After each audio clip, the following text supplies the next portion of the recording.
Hello and welcome back to the channel everybody, and today I'm checking out the recent features that have been added to Neofly, and there's been a lot actually, and that's no surprise because Henri and the team there at Neofly have done a really fantastic job with this cool little free app for Microsoft Flight Simulator. So if you're looking for a career mode, this could be the option for you.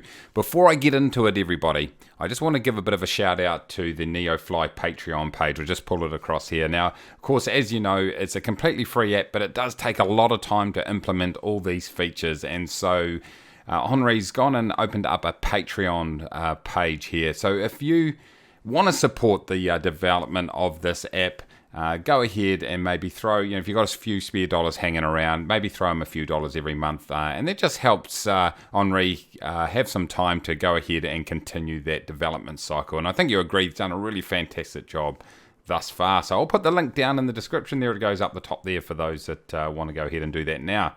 Anyway, moving on to some of the features that have been added to Neofly. And like I said, it's been a little while since I've done a video on Neofly.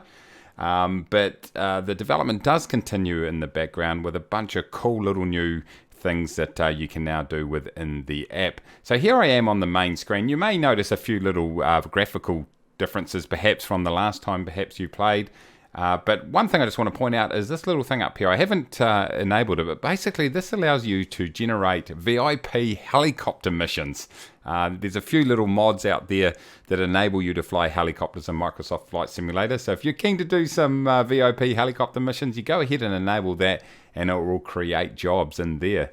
Another little feature that's been added is he's increased the distance for some of the drop zone missions and those sorts of things, because in the past I've been very, very short missions, but as you can see right here, I've got some over 100 nautical miles. So it just increased the distance that you can fly to do those sorts of missions if you're keen to do those. There are a bunch of different types of missions in here. You got your pizza, your cargo delivery missions. Drop zone missions, that is, they continue on. You've got your search and rescue. You've got that's actually another thing, by the way. Search and rescue missions, they are good to go. Have I got some here? Yes, I have, right here. So you go ahead and you can rush to the search zone and try to find some survivors.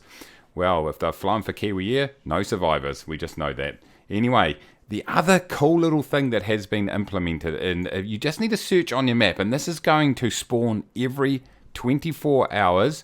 It's not a mission, by the way, but it is a cool little thing that you can do, and that is, let me just find it on my map right up here.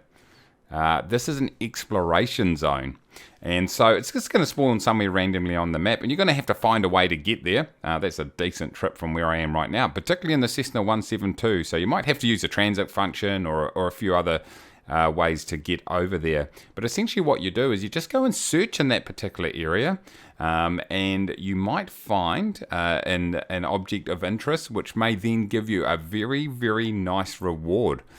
So go and check that out. That's kind of cool. Every 24 hours, that's going to go ahead and spawn. So, hey, go and check it out. So that's another cool little addition to the app. Another thing that's been implemented is the market, or the trades goods market, I should say. Get it out, mate.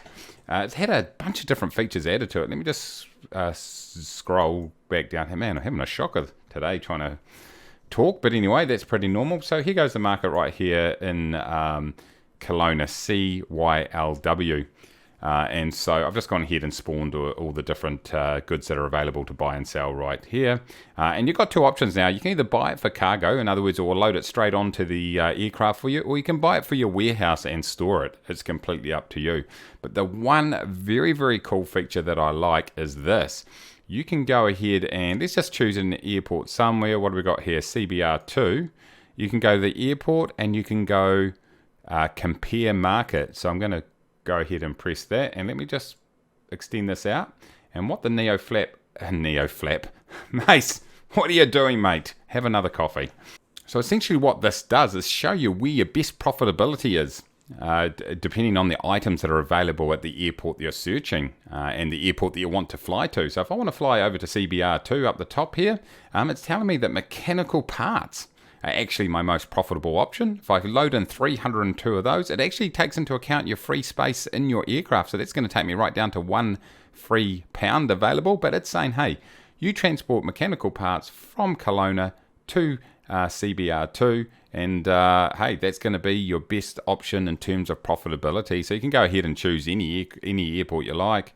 Let's go ahead and compare market here.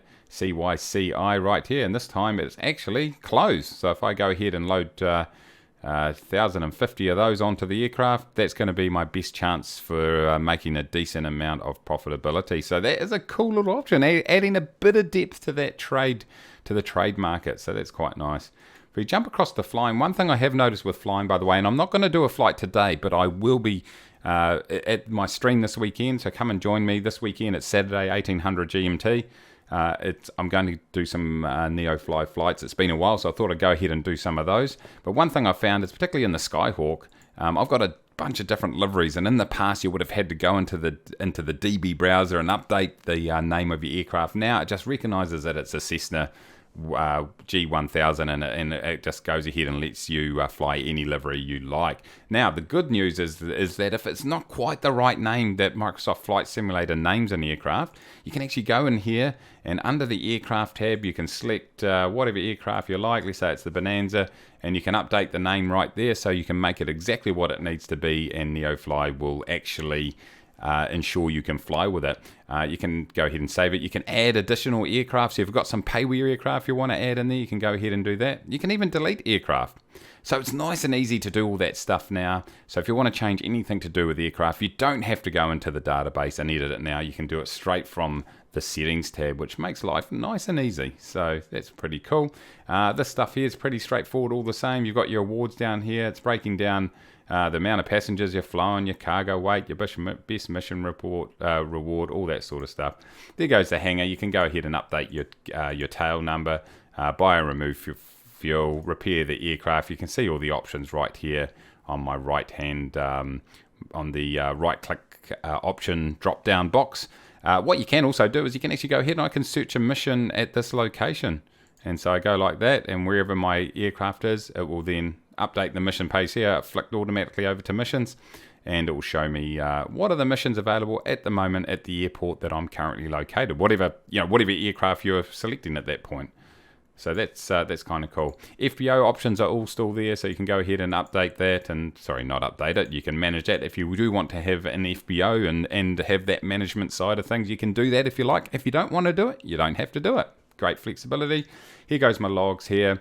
Mucked around before just testing out the Cessna Skyhawk livery option, where it just lets you change liveries wherever you like. So I tried that out, and then in the process went ahead and failed the mission. So that was awesome, wasn't it? But there's no surprises there. That's how I roll.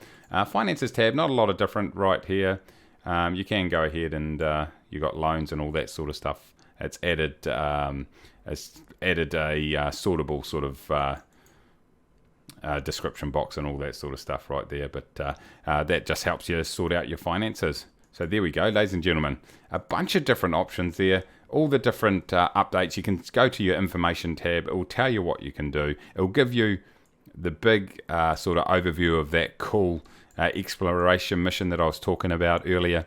But yeah, this app just continues to get developed, so I just highly recommend go ahead and support Henri through the Patreon. If this is an app you're using regularly, go ahead and if you can spare some dollars, go ahead and help him out. But like I say, we'll get into some Neofly flying this weekend. Come along and join me on the multiplayer stream. I stream pretty much every weekend. But yeah, Neofly, a really fun little app where you can just do some flying if you like, or you can add some complexity and depth if that's something that you want to do also. So it's completely up to you. Anyway, thanks for watching. Have a great day. Talk to you soon. Take it easy.